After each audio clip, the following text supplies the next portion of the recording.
Hello, today I wanna show you our inventory import app that is based on the backend module mod inventory update or MIU.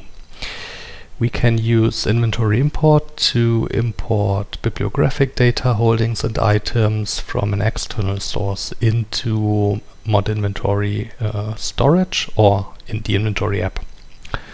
So first you can see that we have our main app inventory import, and we also have some settings. Here in settings inventory import we can set up channels, transformation steps, transformation pipelines, and we can set a threshold for log deletion. So first thing is to create steps. A step is the transformation that is being applied to a record. For instance, we can look at this pk2instance step. You can see with a name, a description, we have the XML transformation step type, and we have our script, that's the XSLT we are using to transform a record from one format to another. And here you can see the XSL style sheet.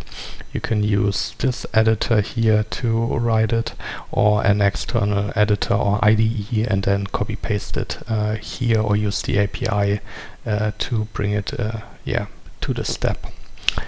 You can see that we are also validating the content. So for instance, if I remove this part here, we will get an error that we are now having invalid XML because the closing parentheses is missing from here, so we can just add it back. We can then combine multiple steps in what we call a pipeline, and here we have a pipeline consisting of 5 steps in a given order, so we can edit it. And what we can see now here is that our incoming record is first being processed by the step pk2instance, then by relationship, then the third one, and so on until it reached the last step. Then we can set up a channel. What we have here is our test channel 1. We can set some metadata. We can say if the channel should be enabled and then therefore also commissioned. And we can set the listening attribute. That means if a channel is listening, it will process any incoming files, convert it and put it into mod inventory storage.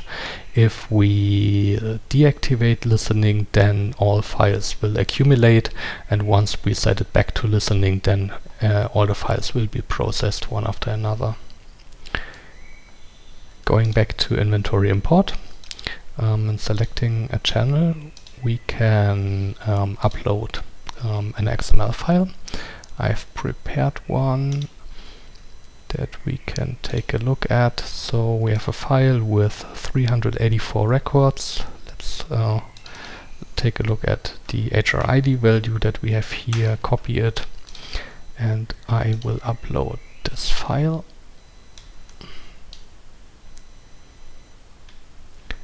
So you can see that we have a new job in status running, and if we are looking at this job, we can see the status again.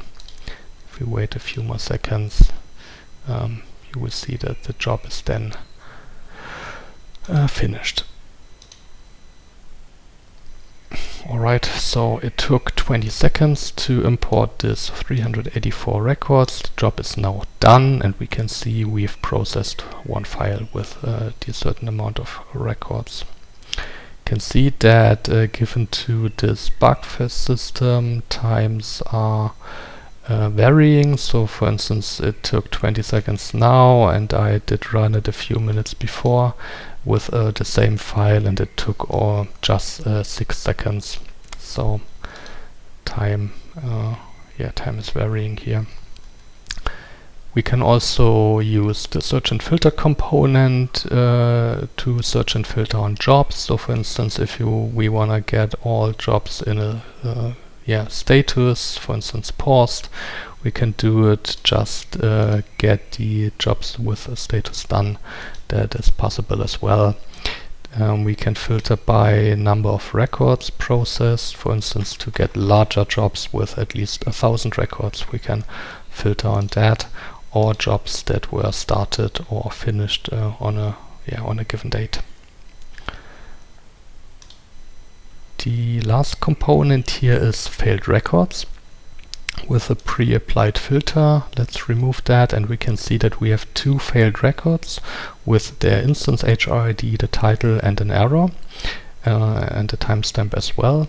And if we want to know more about what happened here, we can open this item in detail view. We can see the original record, so that's the XML source record that was incoming.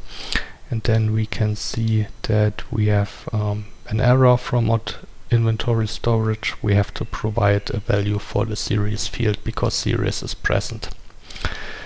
So then we can take a look what happens there if we want to debug it.